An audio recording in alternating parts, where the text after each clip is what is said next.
by this stage, I was doing phantom race calls out of the newspaper. Had been for quite a while. And Mum said to Grandfather, how would you like to hear John call a phantom race? He said, love to. He handed me the Sunday paper. Yeah. I called a race out of the paper from the fields pertaining to the following day's racing at Randwick, Easter Monday. Outstanding. Called the race. He was he was stunned and bowled over and quite excited by it. And when I'd finished, he said, have you ever been to the races? I said, no, but it is my dream. He said, how would you like to go tomorrow? I couldn't believe my ears. How good. Before microphones and TV cameras, before he became a household name, John Tapp was a young boy racing paddle pop sticks down a stormwater canal, calling every one of them home as if they were the real thing. That childhood spark turned into a career that would make him one of Australia's most loved sporting voices. Known affectionately as Tappy, John has called over 50,000 races, spent 3 decades with Channel 9 and became the voice that defined generations of Aussie racing fans. But behind the fame is a story of grit, gratitude and giving back, a story built on perseverance, purpose and a passion for people. In this chat, John shares how he went from homemade phantom race calls into a saucepan to the pressure of calling his first Melbourne Cup. He talks about rejection, resilience, and what it took to find his unique style, plus the lessons he's carried from a lifetime in the public eye into his work for causes close to his heart. If you love sport, storytelling, and a good laugh from someone who's seen it all, this one's for you. It's heartfelt, full of character, and packed with timeless wisdom from one of Australia's greats. I'm Ian Hawkins, and this is Sport is Life. The purpose of sport as I see it is to see your vision become a reality. Find your voice, create strong connections, and learn to trust your body.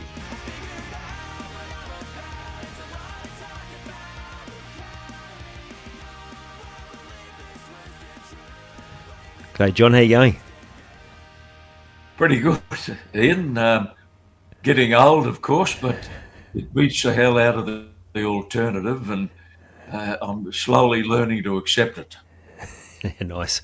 You're still looking really well. Well, thank you. Actually, you've caught me on my birthday. Oh, outstanding. Happy birthday. I'm turning 84 today. Wow. Feel nothing like it. Well, your young fella, David, who hooked me up with this interview, he was telling me you're surprisingly busy for an 84-year-old. I tried to retire 10 years ago. Yeah. I was still full-time then with Sky Racing, doing a couple of weekly programs and enjoying it. But I just looked around one day and thought, it's time. I was 74 then. Some brilliant young people were coming through, and I wanted to see them flourish and develop and get a go in the industry. And I thought it's time for me to take some golf lessons and get to the cinema, get to the theatre, and start to enjoy life a little bit. I lasted 2.5 weeks, and I was very unsettled and very unhappy. And it was my daughter, Rebecca, who said, look, you're driving Mum crazy. The answer for you is a racing website. She organised it, got it up and running, and it's been going 7 years, Ian. Wow. It's far more work than I ever intended. Yeah. But better than the way I was heading, which was very, very unhappy and very unsettled. Yeah, well, you need to keep that purpose, don't you? So you have your own podcast too on that website too, is that right? Yes, we do. I get to talk to some fabulous and very interesting racing people, jockeys, trainers, owners, breeders, you name it. And only yesterday we posted episode 550. I can't Wow. believe it. It's a lot of work, a lot of research, as you would well know. Yep. But I enjoy it, and it just keeps me across an industry that I love dearly, and an Yeah. industry that has been my life since the mid 1960s. Wow. Incredible. The timing for this is in the lead up to the Melbourne Cup. And when I actually asked, well, I call him Tappy. I know that's probably you as well, but David, I asked him, I was thinking, oh, I wonder if John actually did a Melbourne Cup call. But when I read the story of how you actually did, that Yeah. was pretty. That was pretty cool how that sort of unfolded as well. Tell us a little bit about that. Yeah, well, Ian, most commentators in Australia in my time have been able to call the Melbourne Cup every year because they happen to be with the right network. Now, Channel 10 had the exclusive rights to the Melbourne Cup coverage through all the years I was with Channel 9. So I knew I was never going to get to call the Melbourne Cup as long as 10 had the contract. Yep. But a funny thing happened in the mid 1970s. There was a little group of radio stations. I know 2SM in Sydney was one of them, Yep. who made an approach to the Macquarie network for a separate, independent call of the Cup to be set up for them. And I got the job. How Um, good. and I called the first two, 74, 75, to a little group of radio stations.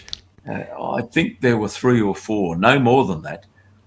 But the Yeah. year after, 1976, again, I went off to Melbourne expecting to be calling the Cup for the same little group of radio stations, and then all hell broke loose. Channel 9 in Sydney made an 11th hour decision to cover the Cup only, not every race on the program, Yeah. just the Melbourne Cup, and that they would slot it into their afternoon programming and put it to air live. And I got a phone call in the secretary's office at Flemington Racecourse early in the day to Yeah. tell me that my call for the Cup would be going live on Channel 9. Fantastic. 1 hour before that Cup, the heavens opened. I've never seen rain like it.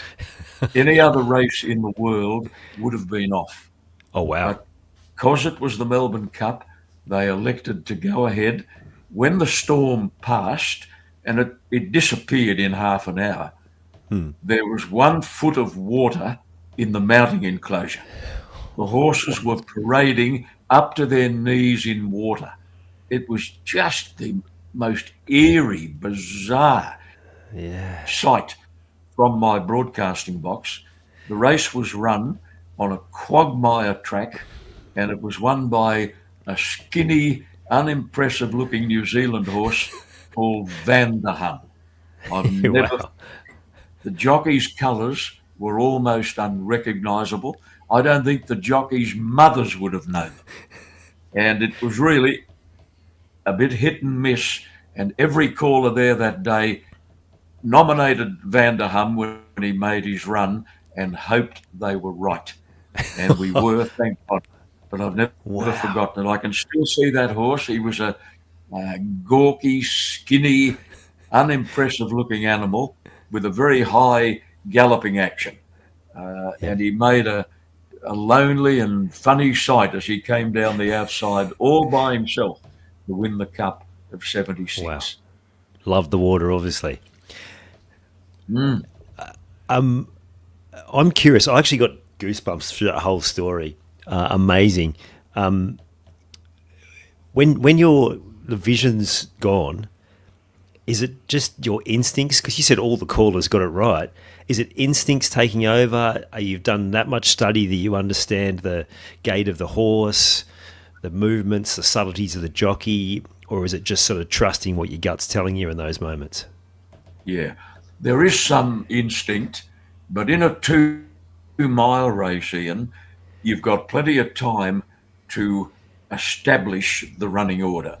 You Yep. know who's in front. You know who's running fourth. You know who's running 10th. You know who's back at the tail of the field.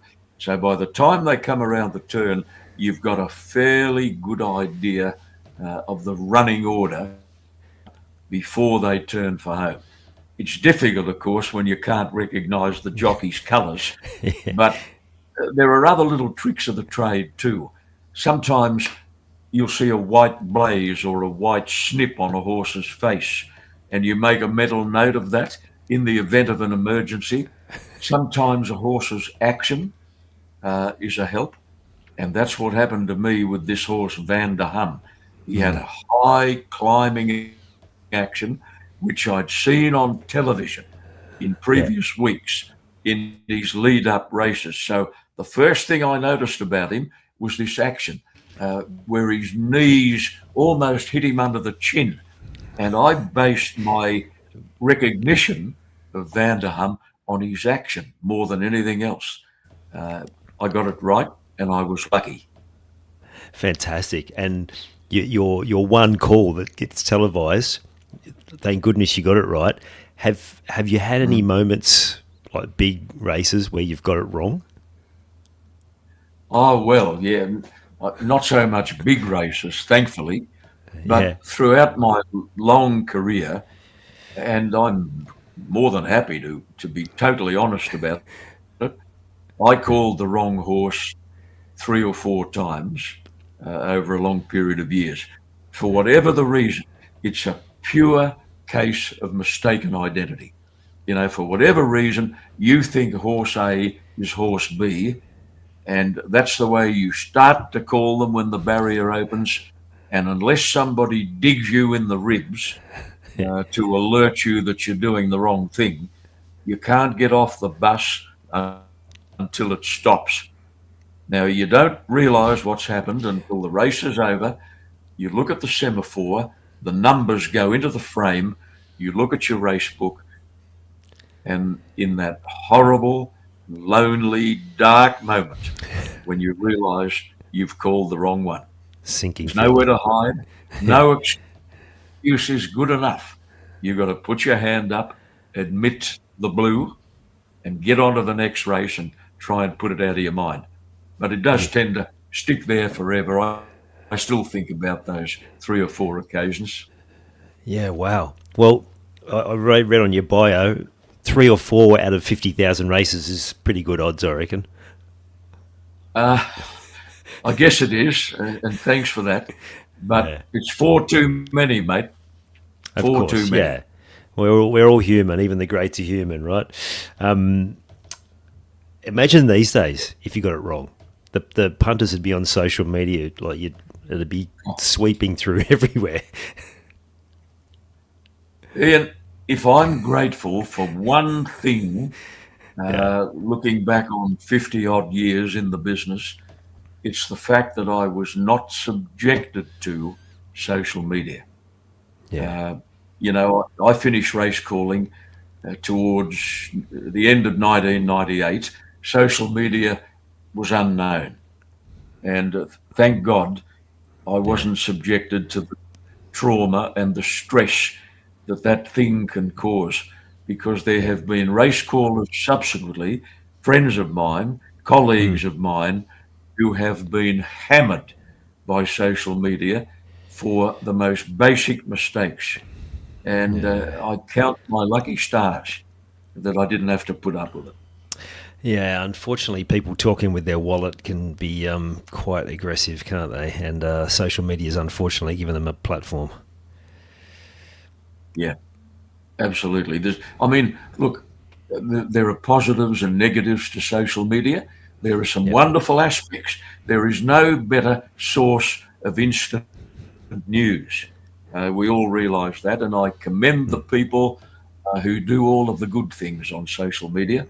Mm. But I absolutely condemn those that use it for the wrong reasons and cause tremendous harm, hurt, and distress to people who don't deserve it. Yeah, well said. There's no doubt some larger than life characters in the racing industry. Is there someone that sort of sticks out for you as someone that left a bit of a mark over all those years of calling races? Oh, well, there've been so many, and you wouldn't know where to start. But the one, I don't know that I should call him a character. I'm talking about a former race caller, a Hmm. man who had an enormous impact on my career, on my life, really, was a man called Ken Howard, who, when I started in the 1960s, was the Doyen of all Australian race callers and the Yep. benchmark by which every aspiring young caller, uh, directed his future. Yep. Ken was in a pre-television era, radio only, and that enabled Ken to take a little bit of poetic license. You know, Yeah. Right. looking back now, his calls were not always as accurate as they could have been, but by God, they were entertaining. And to Yeah. people listening on radio only, he could make the hair on the back of your neck stand up. Um, Wow. I worked alongside him for 9 years with 2GB radio as his understudy. He'd been my inspiration and my hero from age 10. Wow. What So a he had a thrill. colossal impact on my career and my life. Yeah. When he finally retired on New Year's Eve, 1973, and I was poised to take over the role, by then I'd developed my future plans, and I was well aware that I had to concentrate a little more on the accuracy factor than Ken had done because he didn't have to.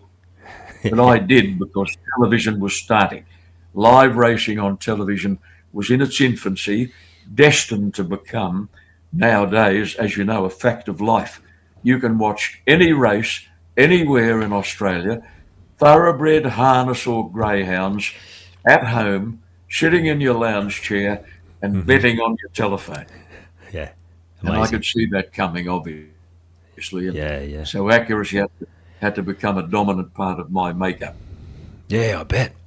Now, I read this story. It might have even been in your bio. I can't remember. As a young fella, you're painting paddle pop sticks in the horses' colours, and then Yeah, racing them down like drain pipes. Is yeah, that how yeah. it unfolded for you? Yeah. That's absolutely 100% correct. They Yeah. were paddle pop sticks. People today probably don't know paddle pops. They were simply icy pole sticks. Yeah. I think the brand is long gone, but they were very popular in the 1950s. Yeah. People tended to buy one at the shop on a hot day, demolish it, and then throw the stick on the ground.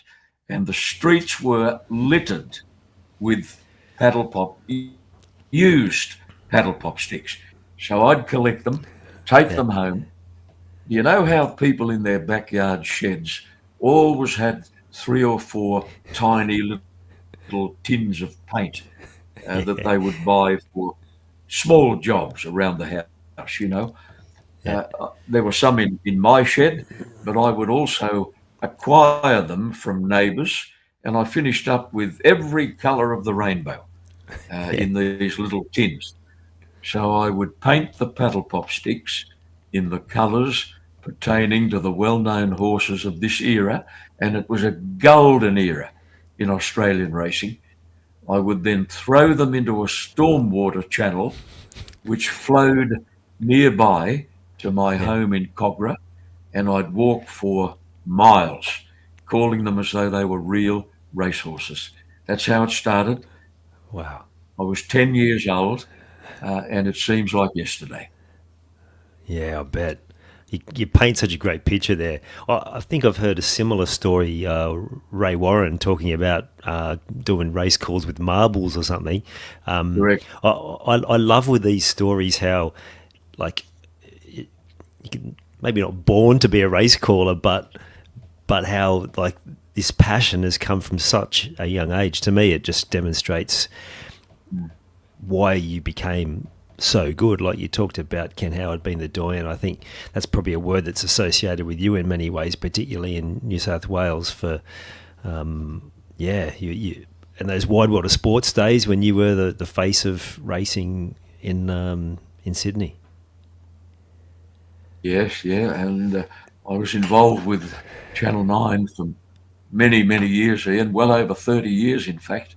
Yeah, And wow. I look back on those days with delight and gratitude. Matter of fact, I'm having dinner this week, 24 hours from now, Yeah. with Ian Chappell, Oh wow. who is a regular on that show, Wide World of Sports. I Yeah. saw a lot of him around the channel in those days. He wasn't particularly interested in racing. I wasn't a cricket fanatic, although I did have a casual interest, but we became good friends because of the show. The show we were all part of. And he called me recently, haven't seen him for 10 years. Yeah. And Wow. we're having dinner tomorrow night, and I'm really looking forward to it. And I'm sure the main topic of conversation won't be horse racing and it won't be cricket. It will be the good old days of Wide World of Sports. And I'm sure we'll be paying homage to our late departed and very dear mate, Mike Gibson, who passed on a few years ago. Yeah, and like for people in my era, Gibbo was just iconic because it was like your Saturday afternoons, your Sunday afternoons as well. Sports Sunday there. Yeah, he was the face of Channel 9 Sport, and him and Chappelli doing that for so many years. Great memories as a kid. Yeah, good to hear, Ian. Yeah, yeah. Good to hear. I'm glad I played a small part in providing those memories for you. Yeah, and immortalised by Billy Birmingham, the 12th man too. You all got to start on that. I think that really added to the stature of the whole thing. What a talent. What a talent, eh? Billy Birmingham. The accuracy of his impersonations was quite stunning. You Yeah, know, when it was all up and running and getting huge airplay, Billy put on a special night at the old Mossman Rowing Club, yeah, Mossman Rowers, and he presented each of us with a platinum disc mounted in a frame, beautiful thing, and he called each of us to the microphone one by one and presented us with our platinum disc in our own voices. In how other words, good. he did what he did on the recording uh, live as he presented each of us with our platinum disc. It was a magic night. I've never forgotten it. And that the talent and the skill of that man was mind boggling. Oh, absolutely. And just the voice of a generation as much as any of you guys who are on the Whitewater Sports or in the cricket commentary team. Like, it just goes hand in hand. Yeah, you're right. What a talent. How do you go from being that young 10-year-old with that passion for calling races? Like, do you have a moment where you're actually at the races for the first time? Was that before when you were calling? Had you already been? Like, how does the sort of next sort of 10 years unfold that takes you to working in that industry? It unfolded in the most unexpected and delightful way. Yeah. Uh, my mum and dad separated when I was very young, and my brother and I lost contact completely with our dad's parents, our grandparents. We hadn't Yeah. seen them for years. Now, I'd known all along that grandfather was a punter and a very keen racing man, but I'd never been able to explore that with him because of circumstances. Yep. One Sunday afternoon, my mum said, "Do you want to go and see grandmother and grandfather at San Souci?" And my brother and I said, "We'd love to." Yeah. We got on a trolley bus at Cogra Station. We went to their home at San Souci, excuse me, Ian, knocked on the front door unannounced, and Grandma opened the door and she was surprised and excited. Got a shock, in fact, and Yeah. grandfather came out. We went inside. Now, by this stage, I was doing phantom race calls out of the newspaper, Yeah. had been for quite a while. And Mum said to grandfather, "How would you like to hear John call a phantom race?" He said, love to. He handed me the Sunday paper. Yeah. I called a race out of the paper from the fields pertaining to the following day's racing at Randwick, Easter Monday. Outstanding. Called the race. He was he was stunned and bowled over and quite excited by it. And when I'd finished, he said, have you ever been to the races? I said, no, but it is my dream. He said, how would you like to go tomorrow? I couldn't believe my How ears. good. How good. I was 14 by this, 14 years old. I'd never been because nobody would take me. He said, you meet me at Cogra railway station at 10 o'clock in the morning and we'll go to Randwick and we'll watch the Sydney Cup. It was the big race on the day. I met him at 10. I think I was there at 9:30. He came over the other side of the station in the trolley bus, and I can still see that little man. He was a Welshman walking up the stairs in a three-piece grey suit with the mandatory hat that every bloke wore in that era. He had a brown paper bag tucked under his arm and a newspaper under the other with all of his form guides and what have you. We caught the train to Eddy Avenue at Central, where we got a racecourse tram.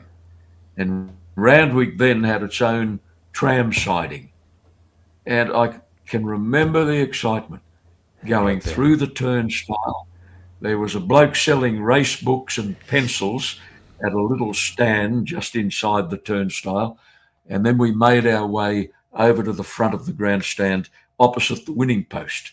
And that's where I spent the day with grandfather. Amazing. The Sydney Cup, Ian, was won by a horse called Talisman. He was no champion. In fact, I don't know that he ever won another race, but he won that Sydney Cup. I had a favourite jockey at that time by the name of Stan Cassidy.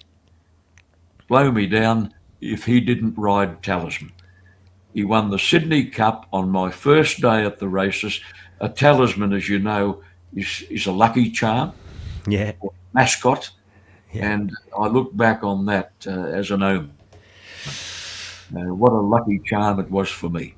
Fantastic. That is such a great story. I think anyone who can remember the first time they went to a sporting event as a kid, they can relate to that story. Like I can remember we used to go to Parramatta Park to ride push bikes around there, and I could always see the footy going on Cumberland Oval, and I'd always be trying to get as close as I could to see through it. I always just wanted to go, and it wasn't until, same thing about those sort of mid-teens where I got taken, and I just remember the players getting off the bus and just looking up wide-eyed, and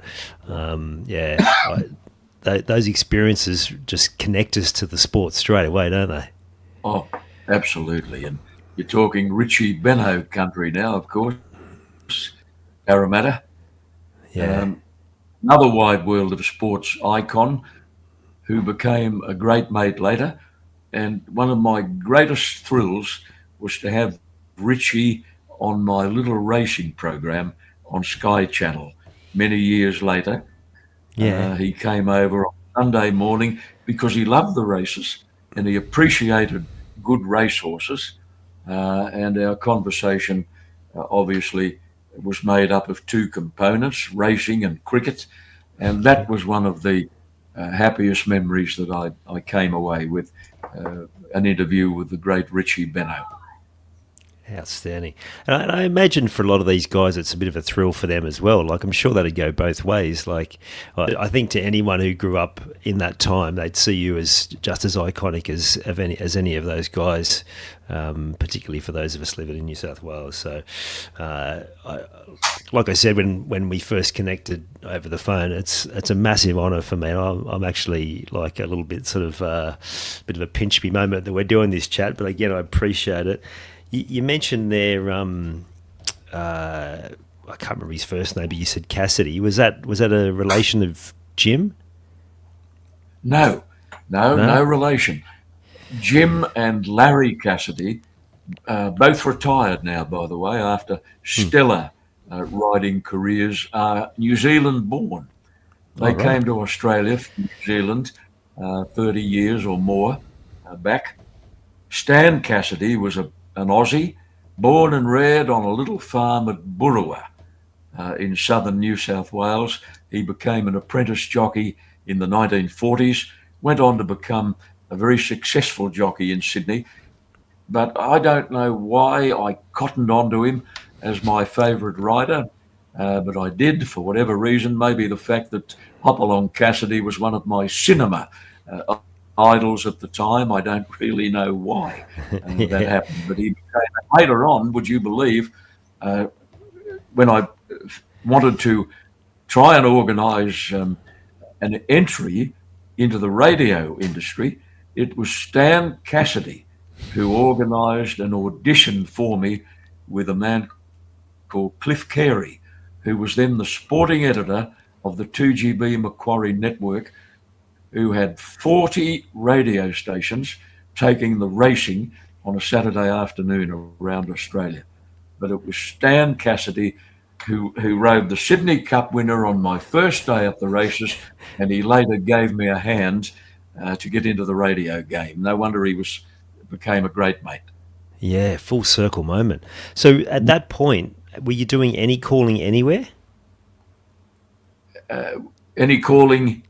Like any race calling? So before you got that job, like how do you get to that point that he's actually vouching for you?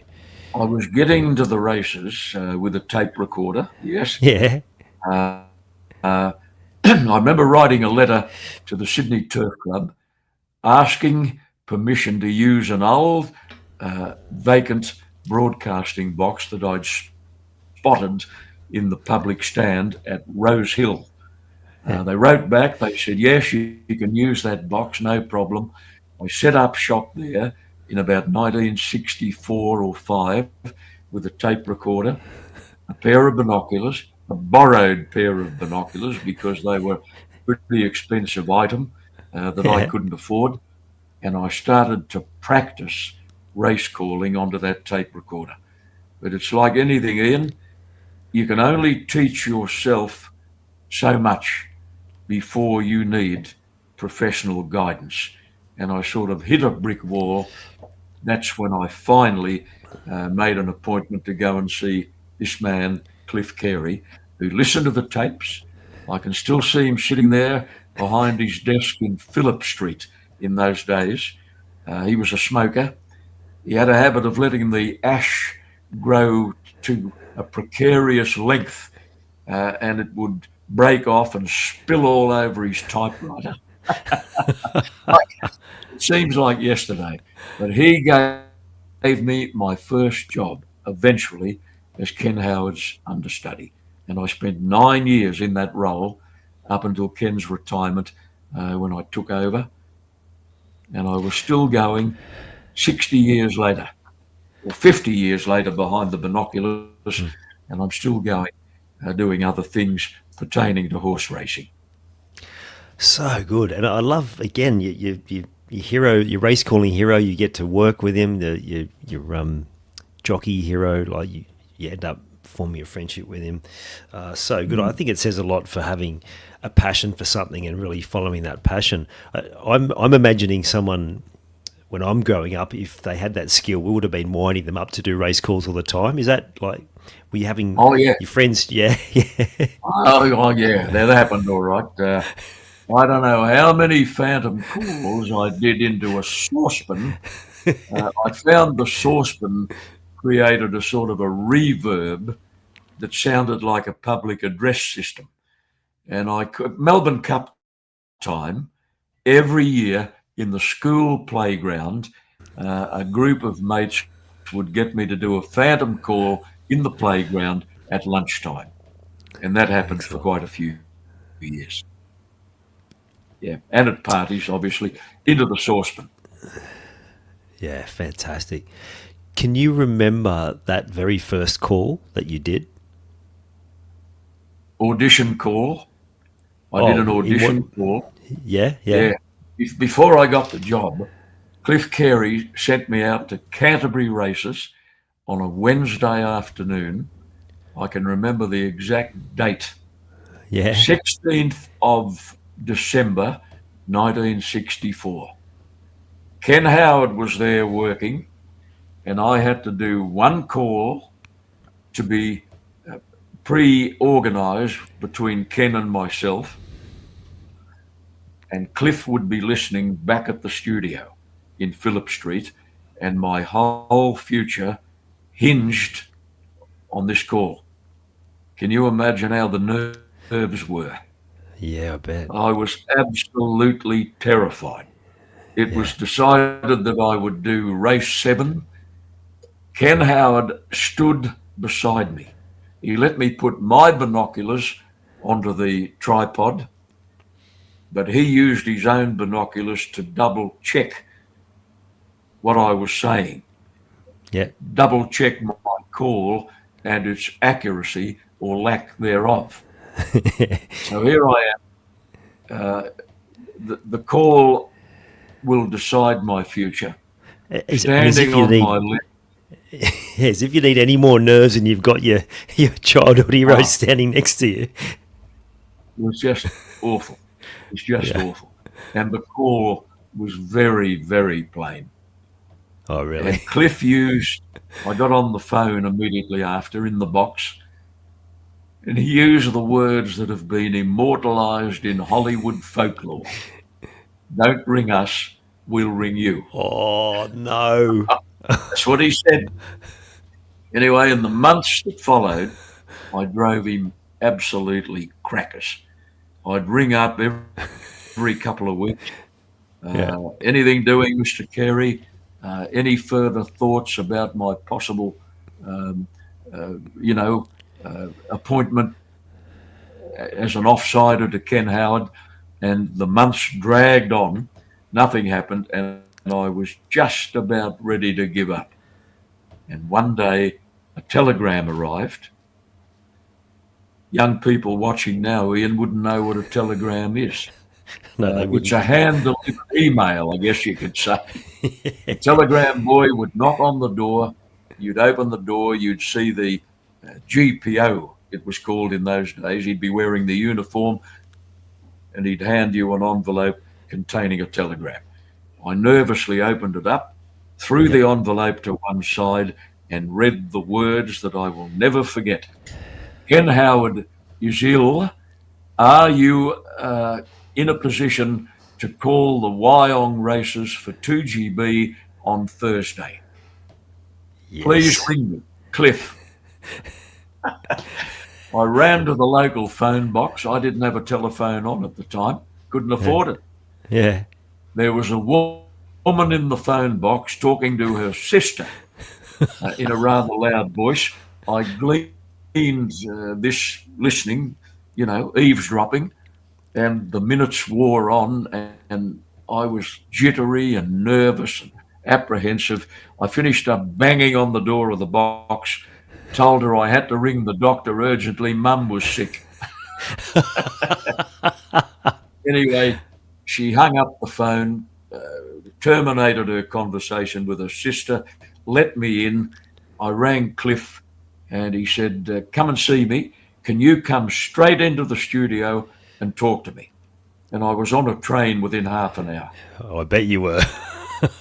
Yeah. Went to Wyong a couple of days later, called the race meeting, and it was only weeks later, Ian, that he called me again and told me that I had a full-time job with the radio station as Ken Howard's understudy. Wow. They were How good. magical words. Oh, I bet Magical. they were. Yep. It's a great lesson in perseverance and Mm. don't take no for an answer. That's what it was. Yeah. Sheer perseverance, unbridled perseverance, arrogant perseverance, Yeah. and as far as Cliff was concerned, very irritating Bet. perseverance. In fact, he did say years later that he gave me a job to get me off his back. Well played. It's so good. Oh, I love it. Do you have a moment in your calling where you just felt like everything fell into place, and it was like, I don't know if it was necessarily seen as iconic by the rest of the world, but that you really remember as just being one of those great days, whether it was a big event or just something that really stuck in the memory? Look, when I started, I really only knew the basics. I was still green, still feeling my way, and I was aware there was still so much to learn. I knew that a style had to develop and mold itself. I knew that I didn't want to sound too much like Ken Howard, who had influenced me greatly. And I think back then I did sound a lot like Ken Howard. I had to work on my own style. I had to learn to understand the mechanics of horse racing, learn about thoroughbred horses, understand uh, the entire uh, concept of what this business was all about. That doesn't happen overnight. And I think it No. was probably 5 years before I started to feel I had it all together. And Yeah, from that well, point on, it was just a matter of honing my craft, I guess. yeah. So it's not necessarily a moment, like a call that's well known, that like what are we talking? Sydney Golden Slipper. What else? What else? What were the big Oh, yes. events when? I guess so, because I was doing the trotting at Harold Park Yeah, as well as the gallops. And hard. Well, trotting had certainly become one of my great loves. I was at Harold Park every Friday night for the Macquarie Network, and one of the first big races and biggest performances that I've ever seen came along in the 1971 Miracle Mile, a yeah, very famous harness race introduced by the New South Wales Trotting Club in the 1960s.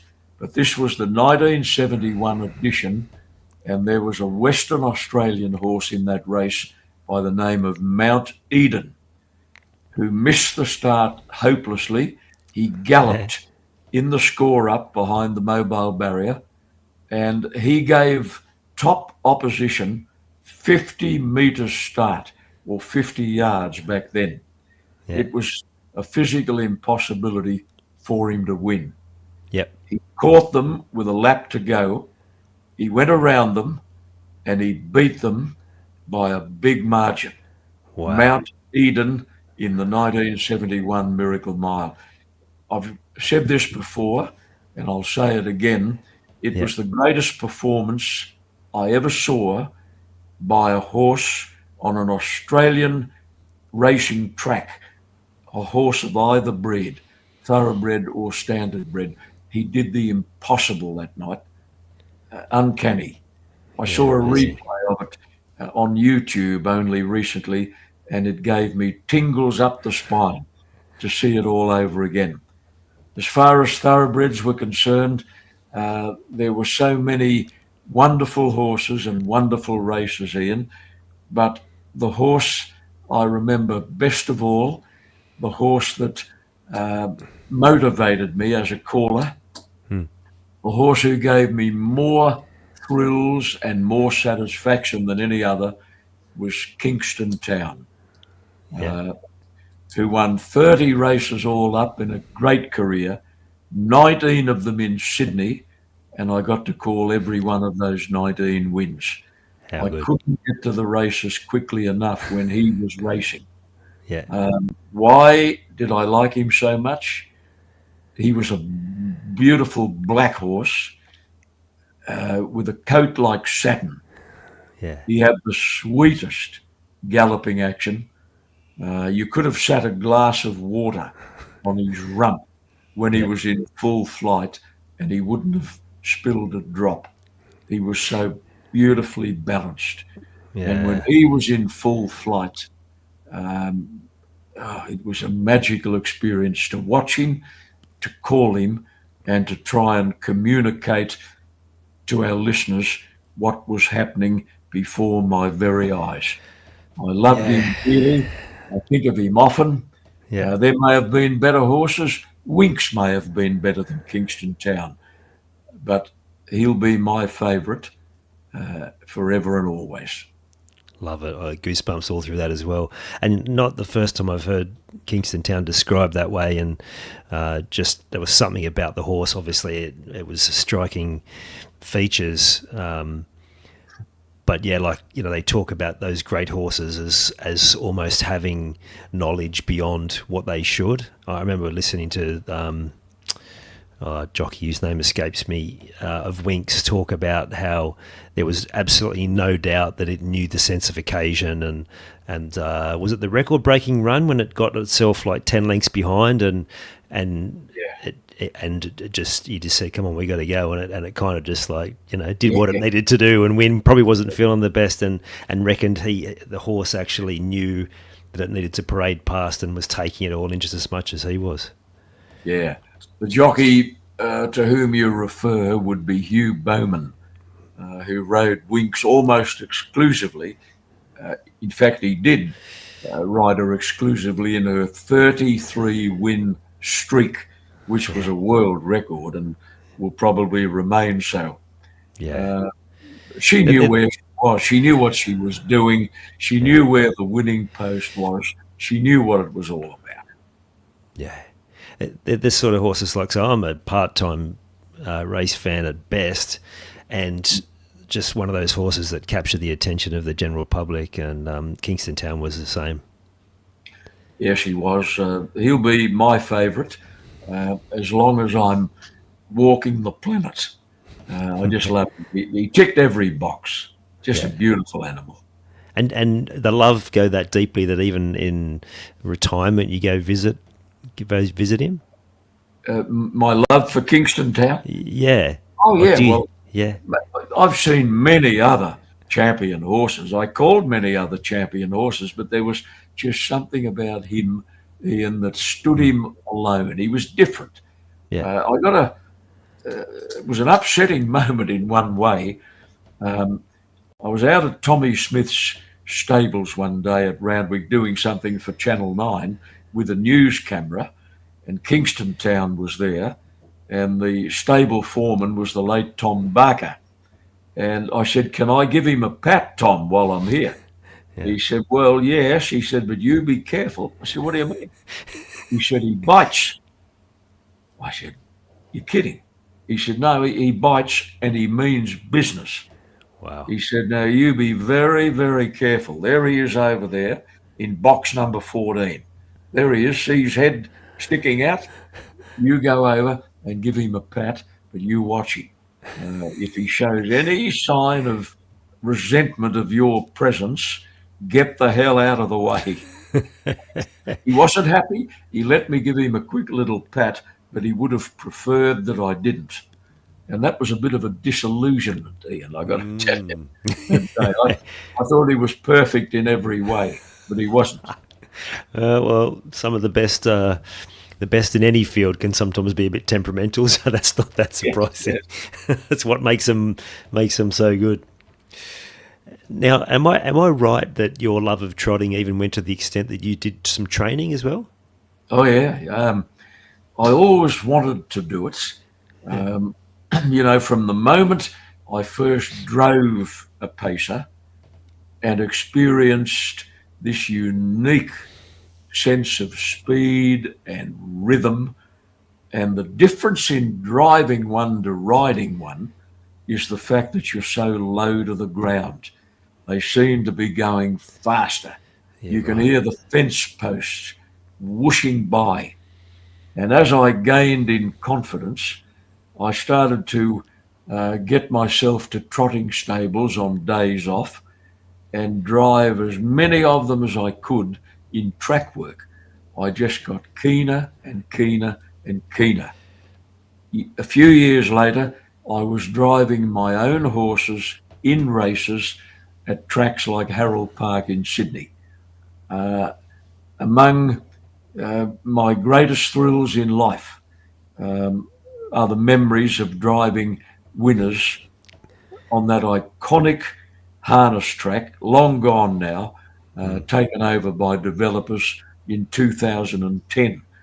But the first win I recorded as a driver and a trainer at the Harold Park Paceway was one of the most exhilarating and satisfying experiences of my entire life. It must have been surreal. Like, you go from someone who's been calling these horses for so long to be on the other side. And do you feel like that gave you a new appreciation when you were calling, having gone into that realm? Yes, I I was made aware of it one night at Bankstown Trots when I was beaten on a short price favourite, and it wasn't my best drive. I pulled the wrong rein at a crucial stage of the race. I ran second. The horse was favourite, and there was a very rowdy, boisterous punter hanging over the fence as I came through the gap off the track, rather embarrassingly, head down, trying very hard to get back to the stalls and out of sight. And this bloke gave me a monumental gobful. Yeah. He reminded me that I should stick to race calling, forget about driving harness horses, and that I should be ashamed of the performance that I offered that night to the punters at Bankstown. He didn't miss me, and you know what? He was right, and he was fully entitled to do it. Fair. That's a great story. Tell me, 50,000 race calls. What were some of the strategies and processes you used to make sure you stayed at the top of your game? Um, I tried not to worry about the memory factor and learning all of those colours until certainly the day of the race, Yep. and preferably as each race came along. The memory bank is a funny thing, Ian. It reaches a saturation point. Yeah. Tired and it shuts down. And I learned that it's far better to concentrate on each race, each assignment as it comes along. Now, that concentration requires total quiet and no distractions whatsoever. Yep. So I would close the door of the broadcast box from the moment the jockeys appeared on the lawn. They'd all come out of the jockey's room. They'd stand below me on the lawn in the mounting yard, talking to owners and trainers pre-race. Yep. And I had a few precious minutes to try and get those colours into my memory bank. Yeah. Wow. And then all the way around to the barrier, you'd be with the binoculars going through them backwards and forwards out loud. I preferred to utter the name of the horse out loud. I think it helped to keep it in there. Yeah. So that by the time those horses moved into the barrier and were ready to jump, they were locked in. Now, there was always the morbid fear that one of them might escape from that memory bank during the race. And that could happen. Yeah. Mental block. And the secret then is don't panic. You must stay calm. Yeah. Just keep going back through the field. Just keep one eye on the horse that's got you worried. It'll come back to you, but don't panic. You've got to stay calm. And, I had a few hairy moments. In many races over many years, you can usually work your way through those little problems if you stay calm. If you panic, all's lost. Yeah. So true. And what you're describing is that much like this situation for me is like when I've thought of an idea and then it goes, I do a lot of writing, I've got a lot of notes scribbled here as well as we go. But if I had something that I really wanted to talk about, I used to get all panicky and then it would go forever. Whereas now, stay calm and I breathe and I know it'll just pop back into my head. I think that's the subconscious mind will help us if we, as you say, stay calm. Great advice. Yeah, it pops back as long as you've got control of yourself. Yeah, So spot important. on. So And this applies to singers, to actors, anybody who's relying on memory and concentration, that little mental block can happen. Do you know one of the greatest actors in the history of the cinema and of the stage was the iconic Sir Laurence Olivier? yeah, I mean, they don't come any more talented or any more famous than Laurence Olivier. yeah. He went through a little patch in his great career way back when he started to develop stage fright. What? Sounds ridiculous, but it happened to him. And on several occasions, over several weeks, he'd forget his lines and he'd be gripped by fear. Now, actors, as you know, have a prompter just off stage who's waiting for this to happen, and they can yell the words out and the actor can get out of trouble. But it happened to Laurence Olivier. Yeah. If it can happen to him, it can happen to anyone. You've got to stay calm. You got to stay calm. So good. Yeah. You've dedicated a lot of your time and energy into contribution and helping a number of charities. Was there something that inspired you to start giving back like that? Two things happened. I always felt very conscious of the fact that I should be doing something to help those who needed some help. Yep. And there are so many wonderful charities out there, it's hard to know where to start. Yeah. I also had a wife, Anne, who very forcibly insisted that I do something along these lines.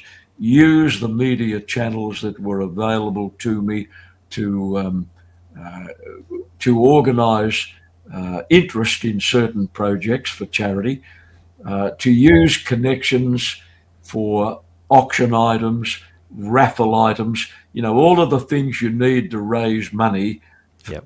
at these very important charity events, and did a hell of a lot of the groundwork.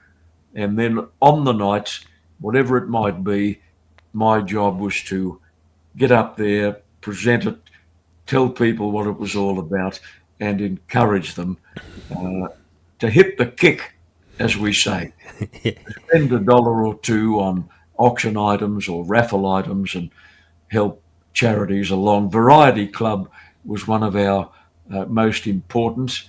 We spent a lot of time at functions to help the underprivileged children of this country. Diabetes Australia was another one that we put a fair bit of work into, but there were many others. The Bear Cottage, many smaller ones, all enjoyable, hard work at the time, Ian, but gratifying and rewarding, and something I look back on with comfort Yeah. and satisfaction. Yeah, absolutely. And that there's so much fulfillment that comes from your position of the privileged position to be able to have those connections and be able to help. I think that's great. It just goes to show what we talked about before with the calling. We had some technical difficulties halfway through, and we were talking about the importance of having a good team around us to be able to get us out of trouble. And I think it's the same, like you talked about your wife suggesting you do that. Like we need great teammates, great partners to get us to where we want to go, right? Yeah, it was wonderful. Looking back now, actually, Harold Park was one of our favourite venues on a trot night, on a race night. Yeah. Where people, we could run all of our little auctions and raffles and what have you between races. And then as the race came on, people would go out onto the viewing balcony with a beer, watch the race, enjoy the spectacle, and then we'd come back into the room and raise some more money. Harold Park was a fabulous venue for fundraising. Peter Right. V'landys, by the way, was at that time the CEO of the New South Wales Harness Racing Club, and he gave us an enormous amount of help in organising those functions. He would give us meals at the right price, drinks at the right price. The club would make donations to the charity. Excellent. Peter V'landys is another man who's also done a lot for charity behind the scenes. Yeah, it's fantastic. I love it. Your wife must have been a huge support. Like, obviously knew that it was important for you to get back out there, like your daughter identified you sending your wife crazy. Mm. She must be an incredible woman to have been able to support you through all of that. And I imagine almost wouldn't have been able to do it without her. Yeah. Oh, how true. Anne is my second wife, Ian. But having said that, I can tell you we've been married for 46 years. She worked in radio and television herself for a number of years in the sales area. She Yeah. was a 2GB, she was a Channel 9 for quite a while. So she had a terrific understanding of the machinations of this business, Yeah. which enabled her to give me help that otherwise may not have happened. She's been a tremendous support, always there when I needed some support and guidance and wise counsel, and that still applies to this day. Love it. Now, I couldn't let you leave without giving our listeners, because this will go out to on air before the Cup. Have you got a tip for us, John, for the Melbourne Cup? Ian, the Cup is, as from the moment we are now embracing, the Yeah. Melbourne Cup is still several weeks away, the first Tuesday in November. Yeah. Now, the things that can go wrong between now and Cup Day are countless. You've got the weather factor. Yeah. You've got, the well-being of many horses. It would be suicidal to endeavour to pick the Melbourne Cup winner this far out. I should also inform you respectfully that I haven't tipped the Melbourne Cup winner since 1956. Well, you're due. I'm now I overdue. remember. I remember. I can't remember which one of them. It might have even been Jim Cassidy. It was one of those older jockeys, and they were asked to get the year that the two Japanese horses came. Oh, yeah. 1-2, and he tipped that a couple of weeks out, and I well, it was as good a reason as any. So I got on that and threw a couple of others and managed to get the trifecta that year based on his tip. So I just thought maybe you might have some sort of inside knowledge, but yeah, it's a long Those way horses, out. So you sure it was the year the Japanese horses fought out the finish? yeah, That that's was the right. year you're talking Yeah, about, yeah. yeah. That was Delta Blues and Pop Rock. There you They were go. the two horses. It's all in your memory. I love it. And Delta was it Blues was it and Pop was it Rock. Audition third maybe? I think so. Yeah. Audition was placed in the Melbourne Cup, and that may have been the year. Well done. Well done. Well, it bought me a few hot dinners, that one. So yeah, it's a good one. Because from memory, those, like, one of them was pretty long odds too. So yeah, that was good. Yeah. Yeah. Well, I won't push you on that. Maybe I'll. Maybe that's something we could talk about later on. You must have some contacts. Anyway, John, mate, massive honour. Thank you so much for coming on. I've loved these stories. It's a bit of a trip down memory lane as well. I really appreciate you giving me this time, and for the listeners as well. Fantastic story. Well, Ian, the honour and the pleasure has been all mine. When you get to my stage, of life, and this stage of my professional life, it's nice to be remembered. Oh, that's great. I can imagine. Like I said, anyone growing up in my generation, yeah, you're not going to be someone forgotten anytime soon. So again, I appreciate it, and I thank you for those kind words too. Cheers, John. Great pleasure, Ian. Thank you. There's something timeless about Tappy's story, isn't there? And not just because of the races he's called, but the lessons he's lived. His journey reminds us that passion doesn't come from luck, it comes from persistence. That mastery isn't built overnight, it's earned one small step, one brave moment, one call at a time. Whether it's chasing your own dream, backing yourself through rejection, or finding purpose beyond success, John's story shows what's possible when you keep showing up and doing the work. If this episode sparked something in you or reminded you of why you do what you do, share it with someone who needs that same lift today.